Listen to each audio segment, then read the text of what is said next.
তারপর একদিন জানতে পারলাম, নিয়ম করে আমার সাথে কথা বলার পরেও সে অন্য কাউকে ভালোবাসতো।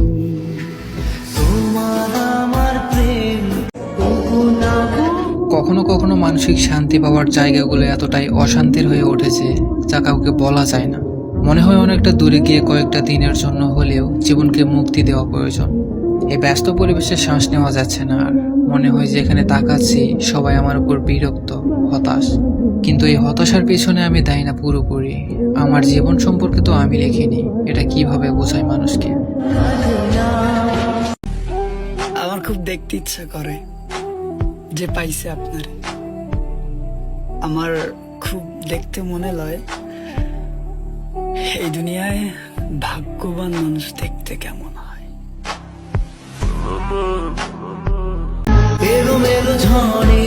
আপনি না বুঝলেন আমার নীরবতা, আর না বুঝলেন আমার অভিমান।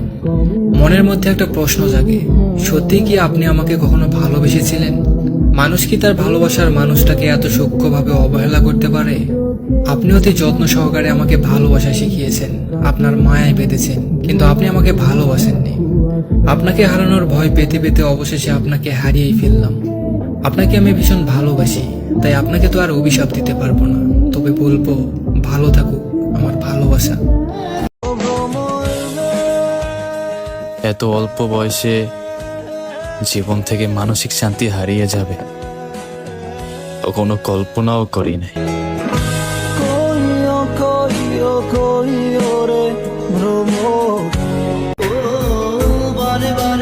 কারো বদলে যাওয়াতে আমার কোনো দুঃখ নেই, কিন্তু কেউ একজন ছিল যার উপর নিজের থেকেও বেশি বিশ্বাস ছিল, কিন্তু সেই আমাকে বুঝিয়েছে সবার উপর বিশ্বাস রাখতে নেই।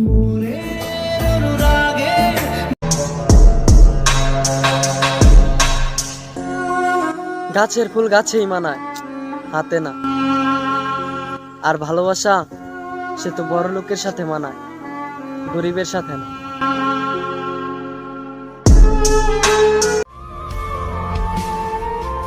বিশ্বাস করো, আমার এই মনে তুমি ছাড়া আরেকটা মানুষও নাই।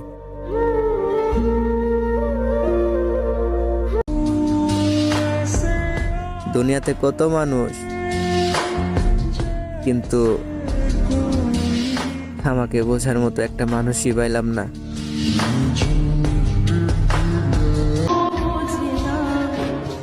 মানুষের প্রতি মায়া আছে, দয়া আছে, ভালোবাসা আছে, কিন্তু বিশ্বাসটা আর নেই।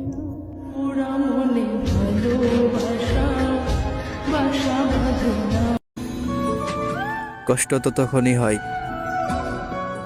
যখন কেউ অনেকটা কাছে এসে খাবার দূরে চলে যায়।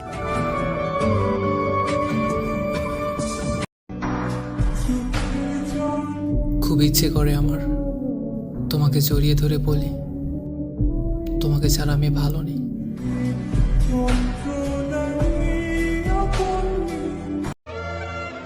পরিবারেই তো মন বোঝে না, তুমি বুঝবা কেমনি? কত আপন মানুষ আছে, কেউ তো ভালোবাসে না, তুমি বাসবা কেমনে?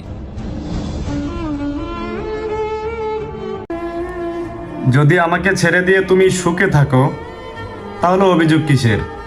আর আমি যদি তোমাকে সুখ না দিতে পারি তাহলে ভালোবাসা কিসের?